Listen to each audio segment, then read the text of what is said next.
Welcome to the Middle Tech Podcast, this region's leading business podcast shining a light on technology, entrepreneurship, and the future of business in Kentucky and beyond.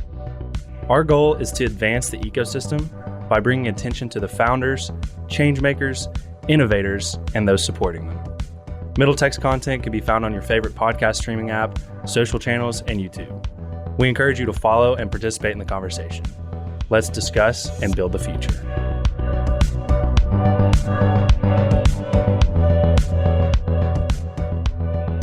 What's going on, guys? You've got Evan Knowles and Logan Jones here at the Middle Tech Podcast. We just had an awesome conversation with Adam Edelen, who is the founder and CEO of Edelen Renewables and Venture Group. So awesome conversation. This guy has a very impressive background in politics, chief of staff to the governor, state auditor, but he decided to leave politics so he could have more of an opportunity to create massive change more quickly. Government is notorious for moving slowly, and so he wanted to move fast, break things, and really create a legacy for not only himself but the state through renewable energy. So he's really working hard to bring renewable energy projects in the form of solar to the parts of the world and Kentucky and this region that need it most, because they're coal country. They need all the dollars they can get to not only create more jobs but create investment opportunities in those regions to bring more sustainability, both in terms of energy, but sustainability in the terms of job security and the economy, and that's really important stuff. So he's really working hard to create change here in this region that we need it. We need it really bad. We were laughing before the conversation. Logan and I were trying to give him some tips and asking him if he read the notes or how the conversation is going to go. He doesn't need any of that. This guy is a professional speaker. As well as what he's doing all day that we just mentioned. And it was just a great conversation. And he's just, somebody that I thought was one of the best speakers we've had on.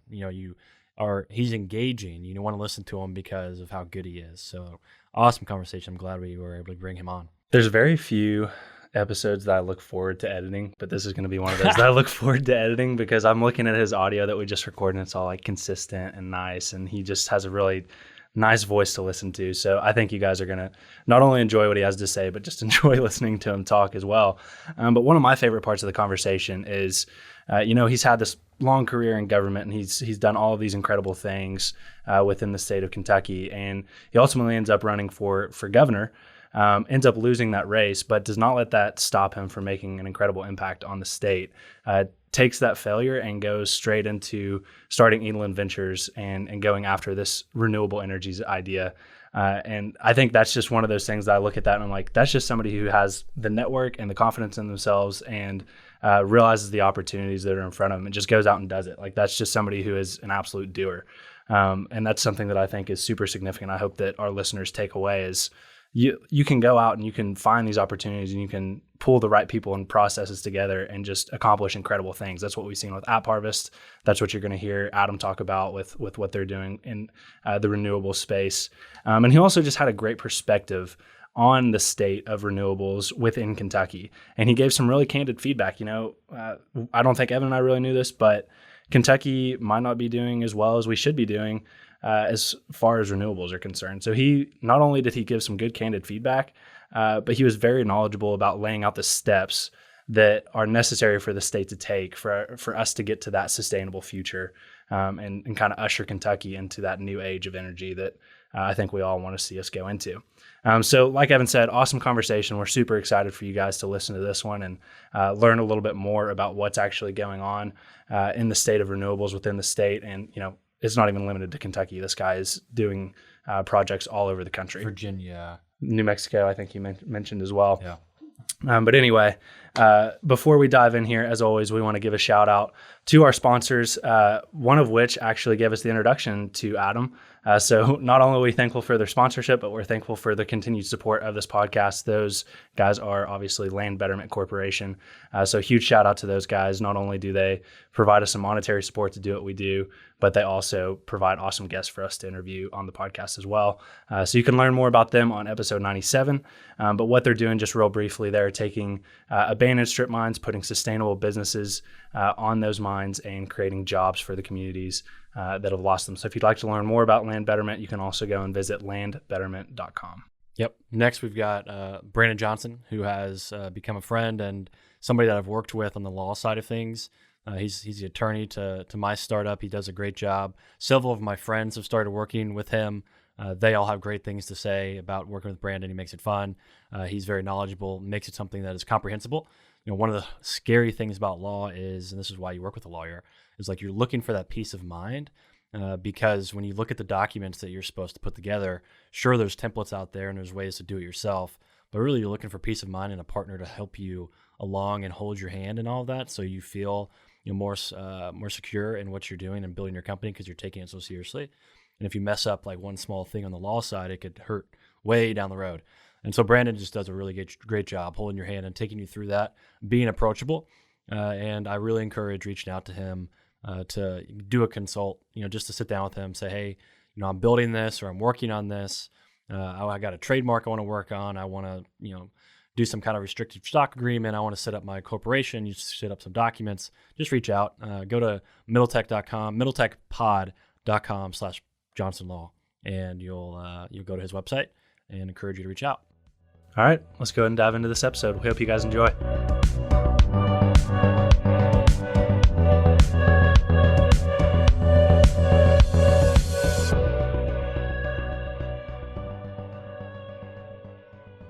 All right, what's going on, everybody? We're here with Adam Edelen, the founder and CEO of Edelen Renewables. He's also the previous chief of staff to the governor of Kentucky and the state auditor. So that's right. Welcome. Appreciate it. It's good to be with you, fellas. It's going to be a good conversation. It will.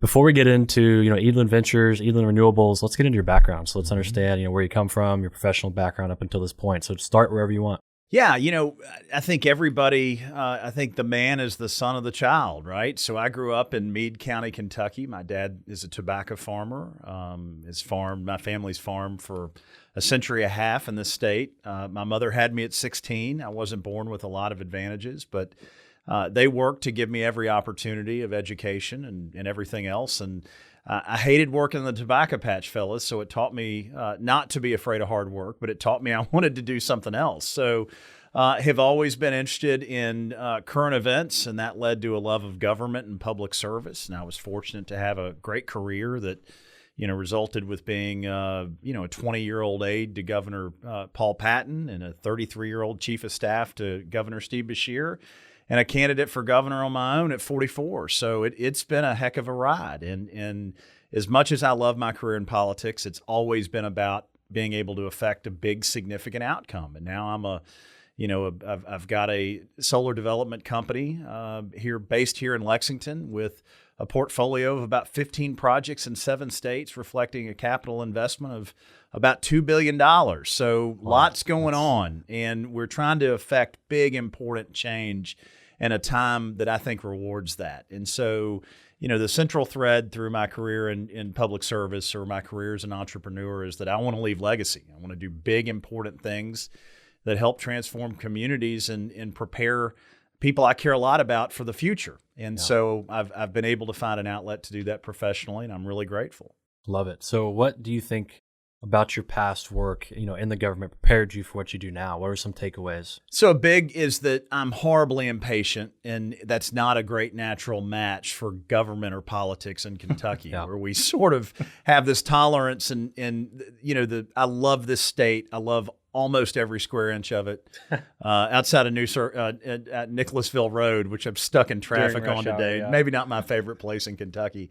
But what I learned is this is a state that often confuses survival with thriving. And we got to do better than that. And so I'm in a hurry to do big things because we don't have the liberty of patience in Kentucky or frankly the South, right? I mean, we are flyover America, and the truth of the situation is that time is not on our side. We have the same problems we had 50 years ago, and except they don't age like bourbon, they age like milk, which is a real problem.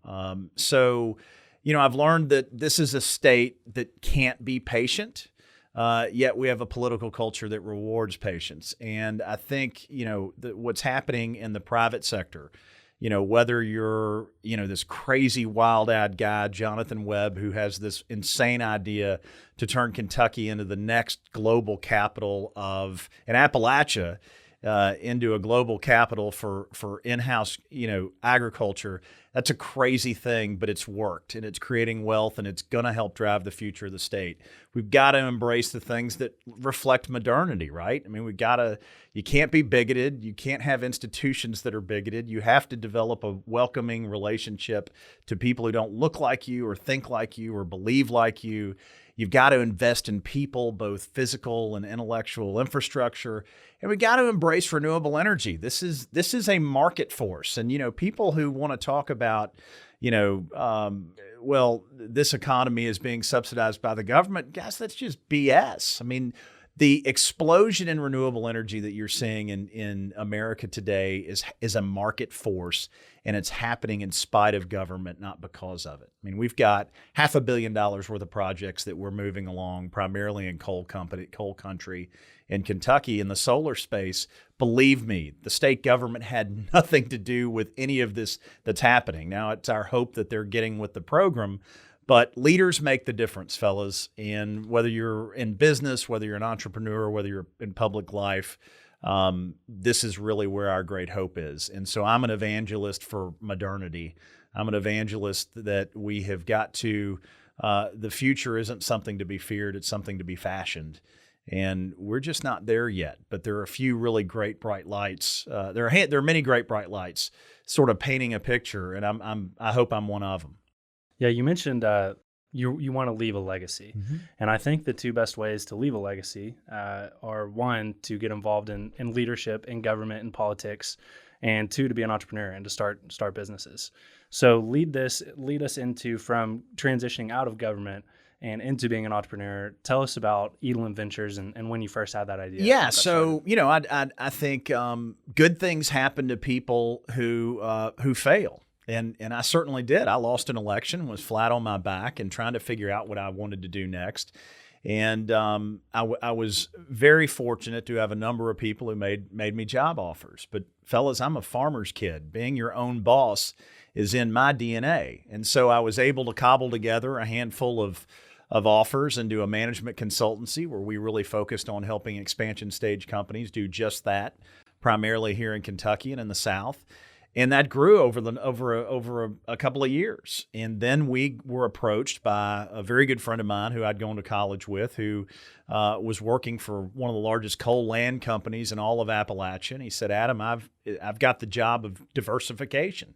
Coal's not coming back. And we've got hundreds of thousands of acres of mountaintop removal sites, and what can you do with it? And we had this conversation. I'll never forget it. I was new to my office. I mean, I had a desk and a couch and didn't even have stuff on the walls yet.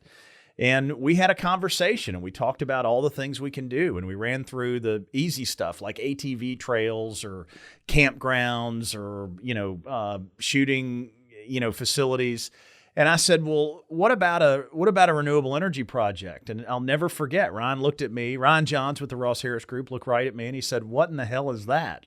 And I said, I don't know. It's like turbines and solar panels or something. But on the periphery of my network, by virtue of having been an elected Democrat in the South, I was sort of at the time something of a unicorn and got the opportunity to give speeches where I had no business, right? Like I've gave a keynote address on the campus of Stanford. I've spoken at the Union League Club in Chicago. I've spoken in New York City to investment bankers just because I was sort of like a unicorn, right? And so on the periphery of that network, I had some friends who worked in renewable energy. And the pitch was, hey, we really don't know what we're doing here, but I've got a coal company that has unlimited land resources that would like to partner with a renewable energy firm, maybe to put some panels up or some turbines and create some jobs for out-of-work miners.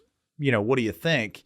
And, every good entrepreneur should be able to read a room, right? And so when the response is, we're in, and then they called back a few hours later and said, hey, we'd like to fly into Eastern Kentucky to see what you're talking about. Does next Thursday work?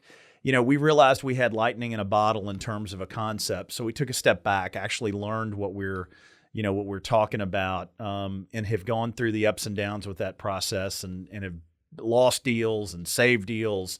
And now we've got our first project that will go to construction early next year. It's been a heck of a ride, but the renewable practice really did consume my business. And so we still have a couple of management consultancy clients that we're helping out, but we're 90% now solar developers. And we work with some of the largest companies in the country and in the world to help big companies, Fortune 500s, meet their sustainability commitments. You had on your website talk about the triple bottom line return strategy. Yeah, you man. mentioned one of the returns there, which is getting these companies to meet their Right. future needs for sustainability. So talk about what that means. Yeah, so we're a bit of a disruptor in the space. So what we practice is what's called social impact solar, and we've literally trademarked the phrase. And what it means is we leverage these incredibly large capital investments. Fellas, the investment with the Martin County project is $250 million. And so when people ask me, are you sorry you didn't get elected governor? Listen, I would have loved to have been governor. But as governor, I could have never, helped lead a team that's going to result in $250 million capital investment in one of the poorest counties in the United States, literally 4 or 5 miles from where Lyndon Johnson launched the war on poverty. I mean, that's a pretty cool symmetry there. But the triple bottom line return is a recognition that, of course, renewables pencil. Of course, it's cheaper than coal. Of course, it's becoming more competitive with gas. Of course, your generation, frankly, is demanding it as part of consumer behavior. That's why these companies are responding. So thank you, fellas, for that. But it came to us that it can't just be about the economics of the deal. So we produce projects that have a triple bottom line return. The first is that they pencil. They make economic sense. They make money for the developers. They make money for the off-takers. They make money for everybody in between. That is a non-negotiable. You can't do good unless you're doing well. That's why I'm a capitalist. The second is that by the very nature, these projects demonstrate a commitment to meeting the climate challenge. And what's fascinating about the time we're living in is, despite the fact that President Trump took us out of the Paris Accords, the Fortune 500 man stayed in. And so every time you're watching TV and you see Facebook, Amazon, Google, Apple, Toyota, Anheuser-Busch, Ford, Walmart talking about their sustainability goals, that is their commitment by 2025, 2030, 2035, whenever, to be net carbon zero, right? And so the vehicle by which they accomplish that is to buy the power that's generated at these utility scale renewable energy projects. That's how that works. And so what's fascinating is everybody who thinks it's a bunch of hippie liberals who are pushing the climate agenda could not be more wrong. It is investment bankers and C-suite executives in the biggest companies in the world who understand there's no point in building a business in a world that's on fire, and at the same time recognizing that your generation, which is the largest in American history by a lot, isn't going to buy a chicken sandwich or a Camry without the company having a sustainability commitment. That's the world we're living in. And so these big companies are properly motivated. Their commitment to the climate challenge is real, but it's also smart business, because your generation, even the conservative kids, believe in climate change. And we've reached a tipping point, and politics of fossil fuels are yesterday's argument, fellas. That game has shifted forever. And if you don't have a renewable energy offering, then you have no chance of developing a modern economy. Yeah, and I think that's one of my favorite parts of what you mentioned there, is that now the responsibility seems to be on the in the hands of the CEOs of these Fortune 500 companies, and I'm more comfortable with that. Yeah, those are the people that have a lot of the influence on our society, and exactly what you're saying there about our generation being the biggest. We're now voting with our dollar, and absolutely. It's hard for us to want to get behind a company that's not acting in a sustainable way. Well, you're not going to. That's what they've realized. Exactly. And you are the most savvy consumer in the history of human civilization. Mm-hmm. Think about what I just said. You guys in your late 20s and in your 30s are the most savvy consumers in the history of the world, and the market is changing because you're driving it. And that's a very good thing. I'm an Xer, right? I mean, our parents were too busy, doing other things and trying to get their lives together to have more than one or so kids. There is a blue billion of y'all, and the market is reacting, and it's incredibly powerful. I mean, it really is. I mean, I don't want to get into politics, but Trump takes us out of the Paris Climate Accords. We, of course, have now gone back in, but the private sector yawned, said, no, thanks. We're going to hit this anyway. And that's remarkable. And they didn't just do it because they're, do-gooders. They did it because they know the only way they can do well is to sell you to and your generation stuff. Yeah. Mm-hmm. Yeah, they see the results. And I've been seeing, companies when they report their earnings are also reporting impact reports. Yeah. Which is really cool to see. I love how they're structuring that. ESG is changing everything. And the BlackRock letter changed everything. And you two know what that is. Some of your listeners may not. But when Fink, the CEO of BlackRock, which is the largest investment bank in the world, said, we're not doing deals with you unless you have a genuine commitment to ESG, and that's just the way it is. That was more important than any act of Congress. It just shows you the time we're living in, right? Now, I happen to believe the government ought to get into the business of saving the planet. I think we're moving that way. But the point is, 4 years of America really absenting the stage as a global leader on fighting climate, the American business community still drove these commitments. And it just shows you how ingrained it is. Absolutely. That's capitalism, working. You said you're it's proper capitalist. That's capitalism. Right. But listen, it's fallen out of fashion. And I understand why people, Americans have doubts about it, because what we've had is crony capitalism for 2 or 3 decades now. But a socially conscious capitalism does more to lift people out of poverty than any other system. It does more to present a meaningful way forward that creates a lot more winners than losers, and it's the way to go. Absolutely love that. When you combine capitalism with social cause, I think that's the best force you can have for good. It's the most efficient. It's the most efficient. Yeah, absolutely. Yeah, and you've mentioned a lot of the projects that you guys have going on with Edelen Ventures, but give us kind of an overview of the pipeline of projects you guys have going on, the geographic footprint. I know you mentioned several states they're in, and also the dollar value. So, what's crazy is that when you catch an idea and you really do build a better mousetrap, and we think we have. Now, by far, we're small players. We are a boutique firm, but we have really, the social impact approach to developing is consistent with the ESG ethos of where the business community is now. And we've got communities who need this development, right? It's like App Harvest changed the game for Morehead, Kentucky. We're trying to do similar things in forgotten places. So it's all mission driven. And if you want to know about our company, our fundamental founding mission is to bring the promise of renewable energy to the forgotten places of America. So you'll never see us develop, on the outer fringes of a wealthy suburb. It's not what we do. I mean, there are people who do that. Yeah, right. Yeah. It's not what we do. We are in places like Buchanan County, Virginia. I came to y'all, flew here on the ground from Grundy. We've got a really cool project going there. We everybody, a lot of people know about the project in Martin County that we're doing. We're doing lots of projects in Appalachia, from Southwest Virginia to from the coal fields of central Pennsylvania. Appalachia and the South have been our footprint.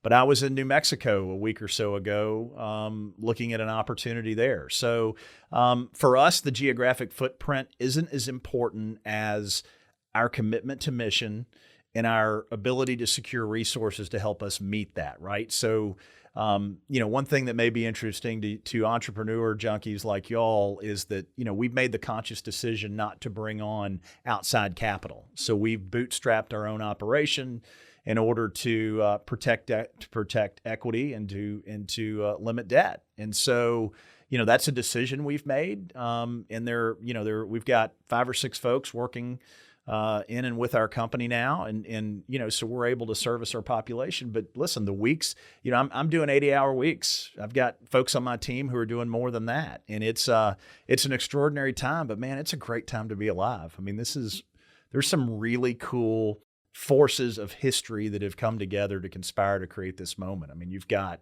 this enormous technological shift that renewable energy represents. You've got the economy shifting to reflect ESG commitments. And for people who want to change the world for the better and to create wealth while doing it, it's the greatest time to be alive in human history. Yeah. Talk about, how these financially make sense. You talk about, you got to get the pencil right. Yeah. Talk about, where does the return on investment come for you guys and, the community? Talk about so that. The return, so these deals generally come together, so I'll walk you through how it makes sense for everybody. Yeah. The landowners get to take a stranded asset and turn it into a revenue generator for a term of 30 to 50 years. And that's how these leases work. So for a lot of the farmers or land companies or old coal companies that we're partnering with, they have the ability to create a significant revenue stream that will last a generation plus. That's a big deal. We make money by packaging really good deals and finding good partners to go into that with us. And so there's money to be made there. And then there are opportunities for the off-takers who agree to buy the power for a term of generally 15 to 20 years, who are able to lock in a power price against one of the certainties, a gravitational certainty, and that is the price of power increases annually. It just does. We have 130 years of data in the space, and this is what we know. So a company who has a sustainability commitment, who wants to demonstrate their commitment to the climate challenge, but at the same time lock in a power rate for 15 to 20 years. I mean, if I came to you and said, listen, what are you paying on your power bill at home? I'm like, okay, for a little bit more than what you're paying right now, we can lock that price in for 15 to 20 years. Who doesn't do that deal, right? It's the same way for corporate America. Yeah. Talk about, you said an off-taker and who that is. Like, is that a traditional power company? It can be. Okay. It can be a lot of things. It can be a traditional utility. For instance, LG&E and KU, who have been laggards in the space but are beginning to get with it. Have an RFP on the street right now that's getting national attention for several hundred megawatts of renewable energy. So they can be an off-taker.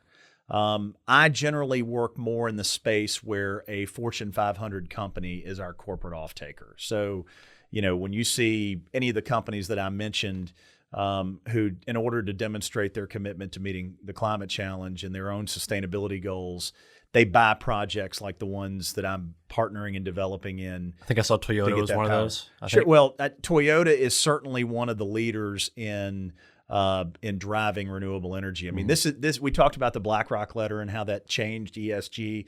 One thing that's remarkable about what Toyota did is, if you're a big data company, it's not easy to go out and procure all the power you need, but it's different than if you're a heavy manufacturer. So you got a company like Toyota, who was the first in the space to do this, who produces something like 12 or 13 million cars a year on multiple continents. And they said, oh yeah, we're going to be net carbon zero by like 2040. That changed the whole ball game. And so they're a company who's been very aggressive in this space. Got it. Let's transition to, you guys are specifically working in solar. Mm-hmm. Let's just dive into that a little bit. So from a high level, for an average person, how does solar work? So you have, and so let me point out that because of the increases in technology, and only idiots bet against the American economy over the long term and bet against scientific innovation. And the fact of the matter is, the panels that are now being produced are so efficient at collecting photovoltaic radiation, which means sunshine, at collecting it, that solar works everywhere in America now. There are literally solar farms in Vermont and New Hampshire. It works everywhere. And so the old myth that, well, it only works in the low latitudes or where sun shines 330 days a year, that's fundamentally not true. Science solved that problem. And so solar is the collection of the radiance created by the sun and the conversion of that into electric power that we use to power our daily lives. Yeah, and how does that compare to other renewable resources like wind and hydro? And so I'm obviously biased because, what the great thing about solar is it generates power when you need it, right? Mm-hmm. When it's the hottest part of the day and we're running air conditioners, or the coldest and you're running heaters, it's consistent, and it's not generally affected by much. Environmental considerations aside, they really don't. Solar is a really consistent producer.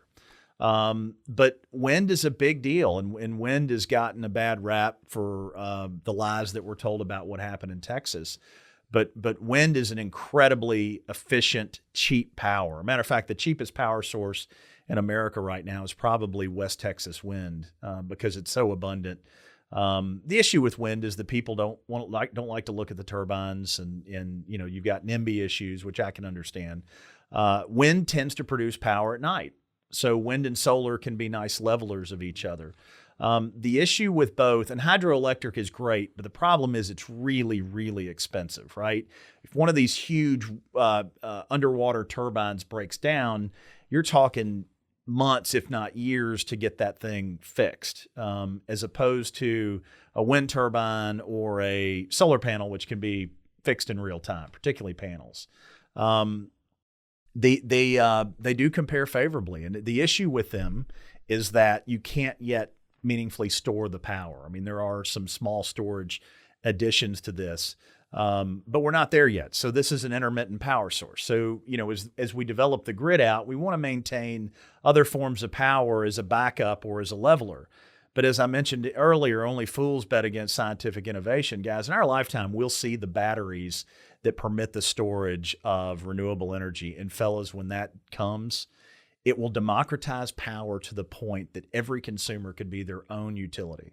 I was about to ask, because you took it exactly where I wanted to go, was are you guys going to be using any kind of batteries like what Tesla develops? Sure. And talk about, I'd love to hear your perspective on where you see like Tesla going, because everybody's like, Tesla's a car company, they're a renewables company, they're an artificial intelligence company. So answer the question about the batteries and then take that into where you see Tesla going. I'd love to do that. So yes, so there are some early stage battery technologies that are used that provide for the storage of some renewable energy.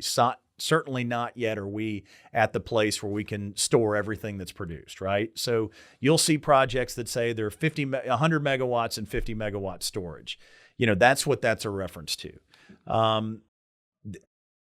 But don't ever bet against technology. Don't ever bet against innovation, particularly when there is such a financial motivation to get this done. Every big country in the world, every big company in the world that has an interest in this space is investing billions of dollars to perfect the batteries that we're talking about. Because this one, when it's perfected, and I'm utterly convinced that it'll happen in our lifetimes, this is going to be one of the great technological advances in human history. I mean, it will be comparative to putting a man on the moon. I mean, it will be comparable to the Gutenberg printing press. I mean, this is what it will literally change so much about how every person on this planet lives. And that's extraordinary. And I would just say this as an editorial comment about somebody who's a realistic optimist. Fellas, we're going to see many forms of cancer cured in the same generation that figures out how to store energy. I mean, that's just unbelievable, mind-blowing, right? I mean, it is an extraordinary time. We're we're just fortunate to be in this space. I mean, and it's a big reason why I get up in the morning. Yeah. And so, to apply that to Tesla, I'm a market fundamentals guy. I really am. I'm much more Warren Buffett than I am Elon Musk. I like how you've already started. Yeah. But however, I mean, the dude has taken this company that produces only struggles to produce 400 or 500, 1,000 cars a year. And they're, by market cap, the most valuable company in the world. So imagine if you're GM or Toyota cranking out 12 or 13 million of these this year, and you're like, we're worth a paltry, $300, billion, and Tesla's blowing by. Listen, I think that's going to sort itself out, but I love the innovation. Do I think Musk is reckless in his approach to innovation? Yeah, right. I mean, I wish he would focus, right? But if this is what motivates this cat, and he looks in traffic and says, "Hey, let's drill holes in the California roadside and transport people that way," or wouldn't it be cool to sell a flamethrower, under the guise of that it's not really a flamethrower? I mean, I love. I mean, there's there's a Tesla in space, right? And so there has to be a P.T. Barnum element to this. And if that's what fuels the guy, I'm thankful for it. But we now have proof of concept that large scale electric vehicles can work and be desirous in the marketplace. And that is, and if he went bankrupt tomorrow, that is a legacy accomplishment that will be appreciated 500 years from now. Yeah, I think his eccentricness and his recklessness, I do agree. I wish that would be toned back a little Yeah. bit, but at the same time, that attracts so much attention to the issues he's trying to solve. Sure. And that's, I think, going to motivate a lot of our generation to really Yeah. get behind this guy. He knows who he's speaking to. He knows who he's speaking. Yeah. He knows his target He's audience. got his memes for sure. going. He's got his He can read the room, Dogecoin. guys, and he doesn't care about the investment bankers on Wall Street. And this is, the guy knows what he's doing, and he and Bezos are in a daily, hourly competition for who's the richest man on the planet. And I say, more power to him. Just don't forget to help everybody else. Real quick, this is out of personal curiosity. You said, you started with, I'm a Buffett guy. Fundamentals, 100%. We've gotten away from fundamentals in kind of the financial markets recently. Kinda, just a little bit. Yeah. Kinda, just a little bit. Let's talk about Tesla's investment in Bitcoin. If you have any thoughts, any kind of. So this is a great story. So I have just been elected state auditor. It is the Derby of 2012, and my wife and I are at a dinner party in Louisville, and this is one of the great Derby parties of all time. And the fella sitting next to me is Cameron Winklevoss. Oh, no. And Winklevoss, we have a very good mutual friend who lives in Louisville by the name of Jonathan Blue. And Winklevoss is in my ear all night about Bitcoin. And this is 2012, right? And so I don't think I'd heard anything about it. And we still follow each other on Twitter. He is a terrific guy. But I was like, what you're describing is a stateless currency, and that doesn't make any sense to me. And he said, Adam, that's exactly what we're describing. And when you democratize currency production and ownership, you get an inherent accountability built into it, something which he was describing early stage blockchain, right? And so that conversation was fascinating. I later asked our host if he was drunk, and he said, yeah, I don't understand any of that at all. But if I'd put, I think he wanted me to put 20 or 25 grand into Bitcoin in 2012. man. I can't imagine what that would be worth now. But it's, there are guys who listen, and you can be keenly aware of certain innovations, like I am in the energy space, but in government and business, but blind to them and others. And I just didn't buy, literally or figuratively, Bitcoin. And but there is a market for it, and my first thought is, you're creating a currency for arms dealers, right? I mean, this is people who need to operate below, but it's much broader than that. And and so that was 2012. So 7 years later, I think my campaign for governor, we were the first one to try to attempt Bitcoin as a contribution. So, I mean, it just shows you. So I just think it's so important being an entrepreneur and trying to be an innovator, to be humble and to celebrate the misses as much as you celebrate the hits, right? Yeah. So, do I wish I had, I didn't have 25 grand at the time, I don't think, to put into Bitcoin. But do I wish I'd put something into it? Yeah, of course I do. I mean, where is it now? 40,000 or 56. 56. Yeah. And I'm like 2 weeks late and it's at 56. Sure. Right. But it's an awesome story. Yeah, and it's an example of one that I didn't get right. And I spend a lot more time, I'm somebody who's failed more in life than he succeeded. But the great thing about being self-made, the great thing about being a farmer's kid, is that all those successes and failures are my own, and I wouldn't trade that for the world.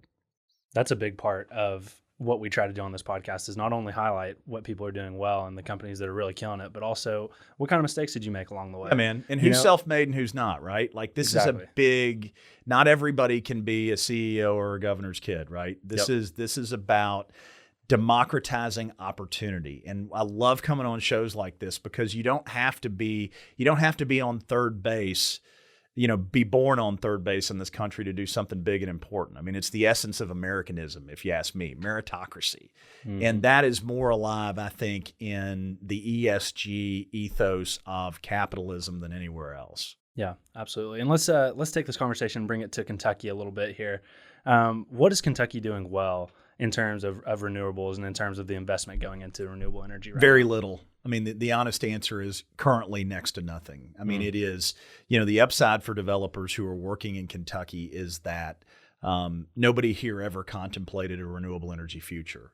So a lot of us are spending more time asking for forgiveness than permission because there's no set of policies that conceived of a renewable energy in the state because we're culturally a coal state. And I get it, right? We never really thought the day was coming. And so we didn't plan for it. And that's a shame because states like Virginia, where I was just a few hours ago, North Carolina, in our part of the country have enjoyed 10 years of significant capital investment, private capital investment, which is the best kind, because they saw this coming and planned for it. We didn't do that here in Kentucky. There are some green shoots, right? The Governor Beshear made an excellent appointment.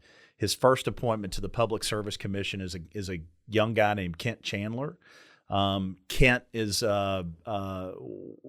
job was to fight the utilities in the Attorney General's office. Kent will be chairman of the Public Service Commission, I hope, a little later this year.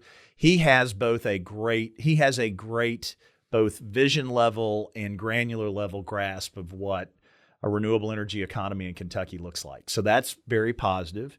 And the state cabinet for energy and environmental protection is currently working on some tools to help developers be able to identify sites that are suitable for solar development. So those are two very positive green shoots. But fellas, against that backdrop, you've got, this legislature, last session gutted net metering, which makes it more difficult for residential folks to be able to afford solar because it allows the utilities to dictate the cost that they get to pay for the power that a user puts on the grid. And it shouldn't be controversial that the utility ought to pay for the power the same amount that they charge you, but it is what it is. But that was a huge step back. I mean, that's like this big flashing red light to modern economic developers that Kentucky's not on the grid for new economy economic development. That was a big problem. And there's literally a bill in the legislature right now, I don't think it's going anywhere this session, that would in effect ban the use of any agricultural property for solar development. And I, for one, remember when it was a central tenet of conservative orthodoxy to believe in landowner rights, but I guess that's going out the window. So, it feels like one step forward, two steps back. But there are also a couple of $1 billion worth of private capital investment that are in the queue now in the solar space in Kentucky. And eventually the politicians are just going to have to catch up because a poor state like this can't say, no, we're good, because we're not. Is that the way to make those changes, is to have the private sector be the ones that are making the investment and kind of force the politicians to follow along? So I think the state has been a real laggard. Like I have never had better partners in government in doing any kind of business than the ones I have in Martin County, Kentucky, and Buchanan County, Virginia, where these are major centers of what used to be the coal economy in Appalachia. These guys are all conservative Republicans, and they understand private capital investment, and their attitude has been fantastic. We moved a $300 million industrial revenue bond in Martin County. Now, that doesn't cost the county anything, but it is a powerful demonstration, or the taxpayers, but it's a powerful demonstration that these guys in Martin County, Kentucky, all Republican, all conservative, all coal guys, did a big, important leadership moment to make this project a reality. That's incredible. What's happening in Coalfields, Virginia, where we're working now, or just came from, is extraordinary. Now, the state lines matter a lot. In Virginia, the governor just announced that they are going to use a big portion of their abandoned mine land grant dollars to incent solar development on old coal sites. We haven't seen that kind of leadership in Kentucky yet. My hope is it coming. The Virginia legislature, while we're trying to shoot holes in the global economy, we're trying to tell the world that the earth is flat. In Virginia, a Republican coalfield legislator literally just passed a bill unanimously through both houses that would provide up to $20 million in incentives to solar developers to work in coal country in Virginia. And so leadership makes the difference, guys. Whether you're in government or whether you're in business, leadership makes the difference.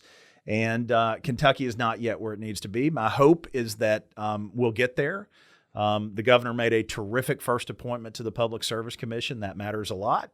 The cabinet is beginning to do some good work to support this effort, but we're not even in the ball game yet. So what's happening here is all organic and literally happening not because of our state government, but in spite of it. Yeah. So talking about like organic and great leaders, and back to the private side of things, give us your thoughts on what Jonathan Webb and App Harvest are doing. Well, I'm biased because Jonathan has been a good friend of mine for a long time, and he's, he pitched this idea to me on my couch, what felt like 100 years ago. But this is an example of leaders making the difference, because the reason, like the 9th largest building in the world is now in Moorhead, Kentucky, is because Jonathan is absolutely incapable of taking no for an answer. And he didn't take no for an answer from any of the big financiers in this country. I've heard the stories behind the scenes. He browbeat some of the largest funders, the largest investment bankers, the largest financiers in the world into doing this. I think there were some very well-known mega investors who just invested in this so Jonathan would go away. And it is, I'm all in on the App Harvest concept. It makes total economic sense, but it doesn't make so much economic sense that it's doing as well as it is. What's compelling about this is the vision and the ability of people who feel left out by this economic transition we're living in to envision themselves as part of it. I mean, App Harvest had, and we do a lot of work with App Harvest, but App Harvest had something like 4,000 applicants for 300 jobs in Moorhead. These are good jobs, but they're not 4,000 people signing up for 300. And the reason they did it was because people want to be a part of this. And when you can connect a compelling vision that results in societal change and shareholder return, you have got the holy grail. And my friend Jonathan, who is, crazy as a bed bug, man, has pulled this off and built a first-class team around him. I mean, look at the board. Yeah. I mean, you got guys like Greg Couch, local guys like Greg Couch, who's managing $1.5 billion, literally built this on his own. You've got, new economy entrepreneurs like Kiran Batraju, who built Arcadia Power, which is a digital utility that's renewably sourced. That's a guy you should have on. He's originally from Pikeville, by the way. And then, you've got Martha Stewart and, J.D. Vance. I mean, this is no joke, and a lot of other talented people. But it's it is a good idea with a great vision and a great leadership team making it happen. I think one of the most exciting parts for me watching App Harvest is watching how accepting the state has been of saying, all right, we are now redefining the economy in Kentucky. And I think that willingness to adapt to new and exciting ideas, that I think Evan and I look at that and what we're trying to do here, and we're like, yes, that is what needs to be happening. So talk about what the future of renewable energies needs to be in Kentucky and how Kentucky kind of needs to. So we have to get with it. I don't mind to tell you that the most impressive state-based economic development team I have ever come across is Tennessee's, and you can see the manifestation of that. And the Tennessee may be the hottest economic development state. Nashville. It's booming, right? Yeah. But I mean, they are doing well everywhere. And it's not just because they have the old economy stuff. It's because they understand that quality of life is an economic development tool. And they understand that you got to have a simplified tax structure and all that to get there. But I had a meeting with them last year, and it just wasn't with their economic development commissioner. It was with his entire leadership team. And, the conversation was, 5 years ago, when we would respond to an industrial site selection RFP, that nobody asked about renewable energy, and now they're insisting on it, right? And so in Tennessee, they recognize that this is a precondition for modern economic development, and they are requiring the TVA, who has a monopoly there, to be more friendly to renewable energy development, and it's going to continue to pay off. They have eliminated what could have potentially been a limiting factor on their economic growth, right? And you just aren't going to bring any new economy company to a state that's relying on fossil fuels. I mean, we can say whether that's good or bad, because it's like gravity. It just is, and that's a reality of where we are. So Kentucky could do some big things to get in the game. We could pass a renewable energy standard like so many other states in this country that insists that the utilities use as a part of their portfolio renewable energy. That would be a great place to start. Adopting some of the credits that are used, the incentives that are used in other states. Virginia is very publicly going to use abandoned mine land grant funds to incent solar development in the coal fields. We ought to do the same thing here in Kentucky. If Virginia just voted to, dedicate more incentives to incent solar development, Kentucky ought to do the same thing. But the good news is we may not have to wait longer because it's clear that the Biden administration is going to put a heavy focus on renewable energy development as part of any economic recovery strategy, as part of any infrastructure bill. I think most people think that the one thing that the parties will be able to agree on is a big infrastructure bill, and that's good because it's a fantastic investment, and grid modernization will be part of that. But we just have to recognize the world we're in. I mean, the truth of the matter is Kentucky was great at economic development when we had like a 1980s focus, right? We developed economic development incentives. We pioneered that. We brought companies like Toyota here, and as a result, a generation later, we're the third largest automotive manufacturer in America. That's awesome. But if Toyota wouldn't come here today, Toyota is only going to states where they're able to access renewable energy in the future, and that they're not unique in that. And so we've got to have an economic development strategy that recognizes that in the new economy, you have to have a culturally welcoming state. You have to demonstrate an investment in education and healthcare. You've got to have a simplified tax structure. That doesn't mean lower taxes, guys. It just means not one riddled with so many loopholes that you pay accountants and lawyers more than you would in new taxes to figure it out. And finally, you've got to offer renewable energy.